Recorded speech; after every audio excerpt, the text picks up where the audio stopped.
This episode is brought to you by Nordstrom. Summer's almost out and fall's calling. Luckily, Nordstrom has everything you need for the season ahead, all under $100. Discover new arrivals from your favorite brands like Mango, Princess Polly, Wave, Free People, BDG, and more. Whether you're planning a last-minute getaway, heading back to class, or refreshing your office looks, you'll find the latest trends and beauty must-haves without breaking your budget. It's easy, too, with free shipping, free returns, and in-store order pickup. Shop today, in stores, and at Nordstrom.com. This episode is brought to you by Espolón Tequila. Slow, sticky, snoozy. They call these the dog days of summer. But Espolón? They don't do boring. Welcome to the Marg Days. Espolón Tequila. 100% blue Weber agave, born to shake up your summer. Just add lime, agave, and a little attitude. Visit EspolónTequila.com. Espolón Tequila, 40% alcohol, volume 80 proof. Copyright 2025 Campari America, New York, New York. Drink responsibly. The Brutally Delicious Podcast. The Brutally Delicious Podcast. The Brutally Delicious Podcast. The Brutally Delicious Podcast. Hey y'all, it's Anezi, and welcome back to another Brutally Delicious concert review. On July 24th, I attended the New York stop of We Came as Romans' Bad Luck tour at the Palladium in Times Square, and this tour is their first time back on the road headlining in a year and a half since the Dark Bloom tour, and they really didn't hold back. They brought out a stacked lineup featuring Johnny Booth, Currents, and After the Burial, all of which were a first for me to see. It was an all-ages show, so it was no surprise that it started on the earlier side at 7 p.m., but the setlist alternated between heavier, scream-focused bands and bands with a mix of more melodic moments, which I really appreciated. So Long Island band Johnny Booth kicked off the show with a filled room and an active mosh pit. The stage was pretty cozy, so there wasn't a ton of movement, but you could tell that they were into the music, and so were all of the fans in the crowd. Their music quickly jumped into a very heavy and fast sound, which only fed the crowd's energy. I loved seeing the moments of fan-artist interaction, where vocalist Andrew Herman invited a friend of mine, actually, Sean, in the crowd to sing along. He even jumped in and crowd surfed, which was super cool. It's moments like these that I'm really happy can still be preserved, even in bigger venues, and keep show culture alive. But after Johnny Booth was a Connecticut-based band called Currents. This was their first time playing Times Square, and you could tell that they were super excited about it. They brought in some more melodical sounds that, to me, were more similar to the headliners than Johnny Booth or After the Burial.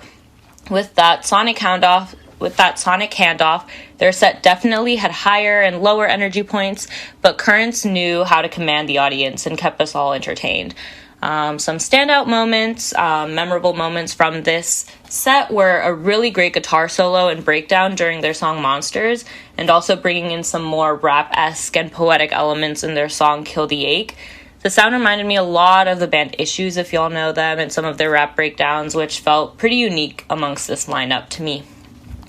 And so the final opening act before the headliners were After the Burial, which is a band from Minneapolis, Minnesota. The sound was a lot more similar to Johnny Booth's, which meant they leaned a lot more into the screaming vocals. Frontman Anthony Notarmaso had mentioned that they hadn't toured in a year and a half because they've been working on a new record too. And as a result, we had the honor of hearing them play their new song, Hum from the Hollow, live for the first time. It was such a great song to hear live and had really great moshing energy. Their performance really extended past just the music because they really put a lot of thought into their lighting too, which I thought was super cool. They made use of white and purple synchronized lighting, which made the room feel like it kind of shrunk from a 2,000 person venue to something a lot more intimate and local. They did a great job of warming the crowd up for We Came as Romans.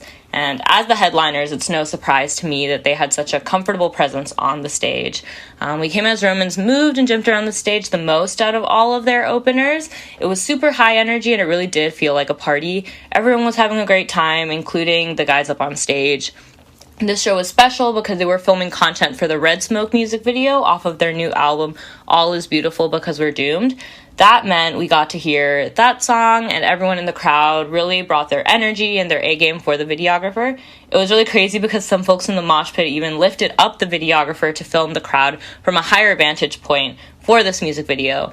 And even though the set was nonstop adrenaline, they also created a space to remember their friend and previous vocalist Kyle Pavone, who passed away. They wrote the song Carry the Weight while grieving his loss, and I really appreciate that even though it's been years, they don't just let this moment slip by. It's these moments of connection and realness that really ground the music we listen to and create those deep connections we have both with others and bands that we love. They have my respect for that because they keep that space open and real with their fans. But overall, this show was action-packed and created a lot of unforgettable memories for all of us in the crowd. I know that this lineup will keep dishing out more nights like this as they move past the Northeast into the South. The North American leg of the Bad Luck Tour will continue through most of August through the release of We Came as Romans' new album and pick back up in late September in Europe while making some festival stops along the way. So go check out all of these artists on your preferred streaming platform and check them out live if they're coming near you. Thanks for giving this concert review a listen, and if you want to hear more reviews like this, don't forget to follow Brutally Delicious on our socials and Spotify. So I'll check y'all out later. Bye!